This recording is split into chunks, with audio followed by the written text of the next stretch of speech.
Let's do a little sound on tape, if you don't mind, from Jerry Jones in this press conference. You're going to love this. Now, I get my proverbial ass kicked over needing people in my comfort zone. Without this thing being about me in any way, if you don't think I can't operate out of my comfort zone, you're so wrong. It's unbelievable. This is as big a risk as you could take. As big a risk as you could take. No head coaching experience. You've just heard him reference his osmosis, his family. Anybody in this room that doesn't believe the apple doesn't go far from the tree has missed it someplace down the road, especially if there was an effort to make it that way, and there was an effort. Let's start with Dak Prescott smiling during that press conference, sitting there in the front row like a lapdog saying, "Thank God you signed me. I'm so happy because I know I stink." And our team does too. So Jerry Jones is talking about a couple things. Let's talk about the first one, the biggest risk, because Schotty has no head coaching experience. Is anyone else thinking about JG? Am I the only one? Did Jason Garrett have any head coaching experience when he hired him? I must be wrong. Yeah, he must have had it somewhere. Hiring Schottenheimer, the biggest risk.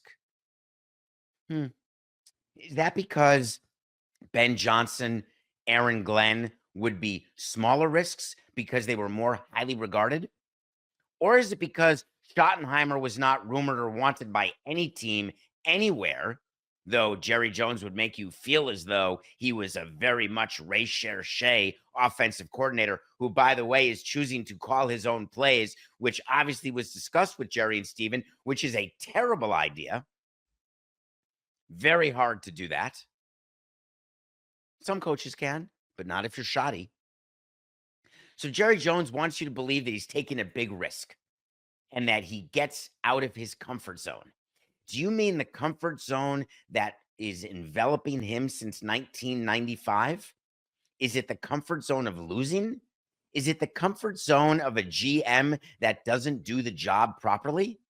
Is it the comfort zone of an owner who knows that no matter what happens, he's going to continue with his plan? Or is it that Jerry Jones is trying to convince you that this coaching hire was done for a reason other than someone in the chair who they can totally control? It's like handing a lineup to the manager if you're the front office. Oh, yeah, that's 30 of them.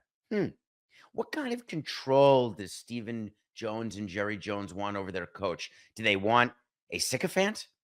A yes man? Someone who will do nothing to embarrass or to question anything that the Jones squared people do? It's hard for me to know. But by what Jones said, and that sound that you heard were not his only comments at the press conference.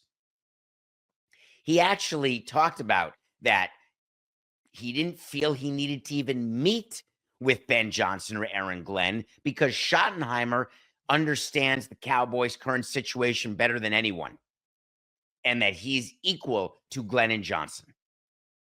Did anyone else think of Jerry Reinsdorf and Chris Getz when he said that? Anybody? Remember when Jerry Reinsdorf promoted Chris Getz to GM and said, "Oh, we had to do this because I don't want to wait around. I'm an octogenarian. I'm not going to wait around for someone to learn my organization. I want someone who's been here." How did that go for the White Sox? Swimmingly. Sort of how Schottenheimer's going to go as coach of the Cowboys.